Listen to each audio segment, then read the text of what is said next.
Hello guys, welcome back to the channel. आज हम आपसे बात करने वाले हैं आर्किटेक्चर ऑफ यूएमएल। ठीक, ये हमारी यूनिट 1 का लास्ट टॉपिक है, आर्किटेक्चर ऑफ यूएमएल। ठीक, इसके बाद यूनिट 1 के सारे जो भी इम्पोर्टेंट टॉपिक हैं आने चाहिए, वो सारे के सारे प्लेलिस्ट में आपको करा दिए गए हैं। ठीक है, तो आज हम डिस्कस करते हैं आर्किटेक्चर। तो जो आर्किटेक्चर होता है, ऐसा एग्जांपल आपको बताऊं तो लेआउट। जैसे अगर आप अपने घर बनवाने की जब सोचते हैं तो आप एक लेआउट तैयार करते हैं कि कहाँ से कौन सा मटेरियल आएगा, कैसे कैसे उसका स्ट्रक्चर होगा, उसका एक नक्शा पास कराना या नक्शा बनवाना, ये सारा क्या होता है, एक ओवरऑल स्ट्रक्चर होता है। ठीक, उस ओवरऑल स्ट्रक्चर को ही हम आर्किटेक्चर कहते हैं। इस सॉफ्टवेयर में क्या होता है कि जैसे SRS, software requirement specification document, जब तैयार किया जाता है उसके अंदर उसका एक ओवरऑल डिस्क्रिप्शन दे रखा होता है कि मिनिमम हार्डवेयर की क्या रिक्वायरमेंट है, सॉफ्टवेयर हो तो किस वर्जन का होना चाहिए, कौन कौन से डेटाबेस उसके अंदर यूज हुए हैं, उसकी फिजिकल रिक्वायरमेंट यानी कि हार्डवेयर और सॉफ्टवेयर की रिक्वायरमेंट, ये सारे का सारा ओवरऑल डिस्क्रिप्शन जिसके अंदर होता है, वो क्या, जो कंप्लीटली इसको डिस्क्राइब करे उसे हम क्या कहते हैं, आर्किटेक्चर कहते हैं।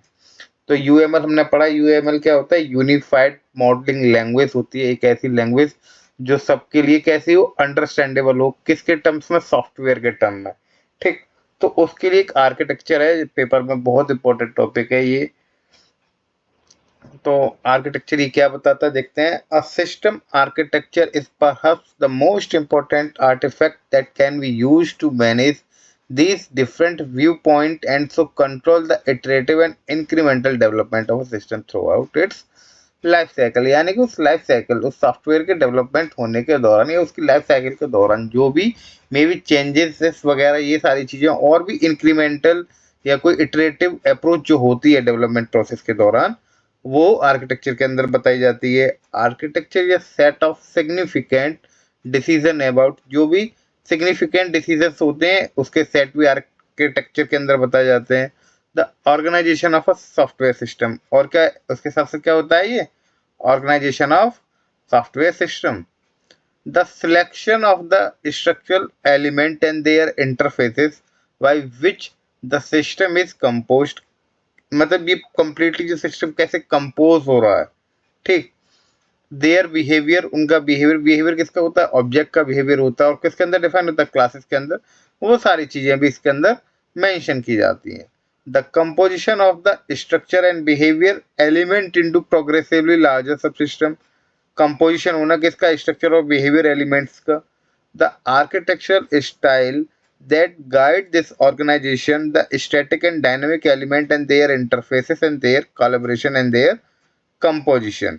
ठीक, software architecture is not only concerned with structure and behavior but also with the uses, functionality, performance, resilience, reuse, comprehensibility, economic, technology, constant and trade off and aesthetic concern. ये सारी की सारी चीजें उसके अंदर क्या मेंशन होनी चाहिए। ठीक, ये कंप्लीटली अगर ये सारी की सारी इंफॉर्मेशन जो प्रोवाइड कराता है उसे हम कहते हैं आर्किटेक्चर ऑफ यूएमएल। इस आर्किटेक्चर ऑफ यूएमएल का एक डायग्राम है और उसके कुछ पॉइंट हैं, उनको भी अभी हम डिस्कस करते हैं।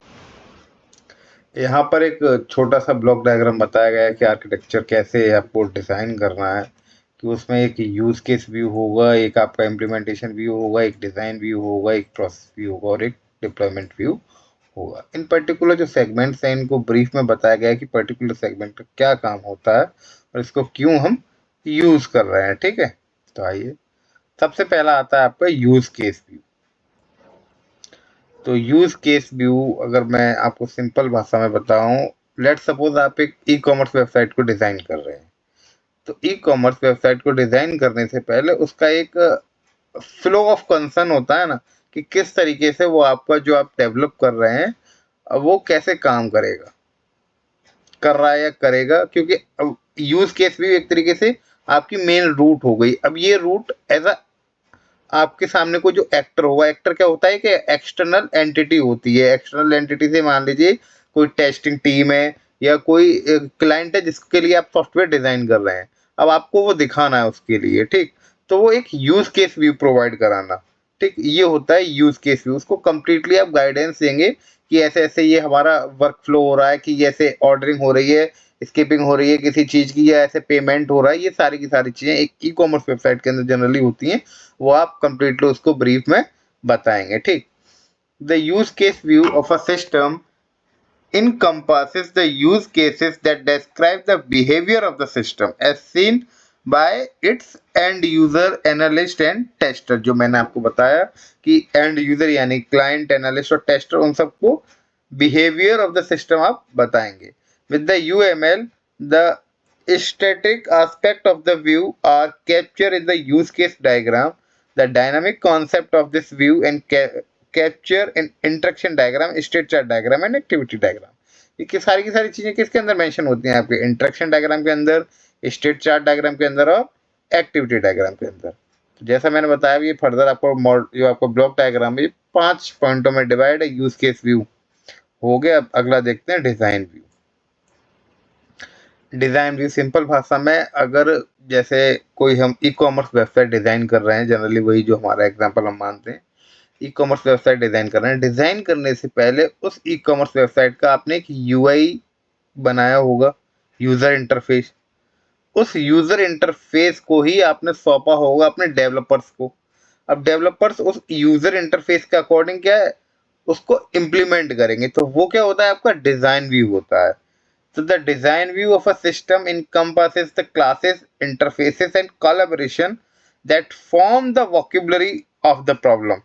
ठीक, सबसे पहले क्या है, form the vocabulary of the problem. कुल मिला के आप प्रॉब्लम को समझ रहे हैं, एंड इट्स सॉल्यूशन, जब भी तो सॉल्यूशन जनरेट होगा, जो मैंने आपको बताया, जैसे कि एक यूआई प्रोवाइड कराना, अब उस यूआई के अकॉर्डिंग इम्प्लीमेंटेशन करना।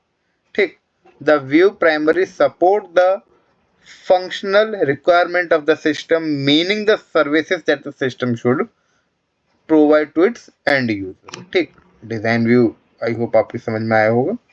देन आता है प्रोसेस व्यू। अब प्रोसेस व्यू के अंदर होता है, ये तो हो गया हमारा डिजाइन व्यू। अब प्रोसेस व्यू के अंदर क्या है कि कैसे कैसे प्रोसेस हो रहा है। Processing generally e commerce website आपने डिजाइन की, डिजाइन करने और कोई लिस्टिंग की वेबसाइट है, वहां पर आप किसी चीज की बुकिंग कर रहे हैं। बुकिंग करने के लिए क्या, आपने डायरेक्टली साइट पे गए, लिस्टिंग सर्च की, बुक किया। बुक करने के बाद पीछे बैकग्राउंड में क्या प्रोसेस जनरेट हुआ, कैसे बुकिंग हुई, ठीक, वो सारी की सारी चीजें किसके अंदर आती हैं, हमारे प्रोसेस व्यू के अंदर आती हैं। The process view of a system encompasses the thread and the process that form the system concurrency and synchronization mechanism, जो मैं बता रहा था कि पीछे कैसे काम हो रहा है। कुल मिला के एट अ टाइम आप अकेले बंदे तो है नहीं है कि बुकिंग कर रहे हैं उस टाइम पे, उसी समय पे एक से ज्यादा यूजर भी उसी सेम लिस्टिंग के लिए बुकिंग कर सकते हैं। तो वो जो कॉन्करेंसी और सिंक्रोनाइजेशन हो रहा है, वो कैसे हैंडल हो रहा है, वो किसके अंदर आता है, आपका प्रोसेस व्यू के अंदर आता है। ठीक, अब आता है आपका इम्प्लीमेंटेशन व्यू। तो नाम से ही पता चला इम्प्लीमेंटेशन व्यू क्या है, ये एक फिजिकल लेयर होती है एक तरीके से। अब इसके अंदर क्या है, ये सारी की सारी चीजें हमने डिस्कस कर ली, use case view, design view, process view. अब कुछ तो करेंगे, कुछ में क्या इम्प्लीमेंट करेंगे। अब इम्प्लीमेंटेशन हो रहा है, अब यहाँ डेवलपर अपना काम कर रहा है, असेंबल कर रहा है उसके कंपोनेंटों को। ठीक, वही यहाँ लिखा हुआ है, the implementation view of a system encompasses the component and file that are used to assemble and release the physical system।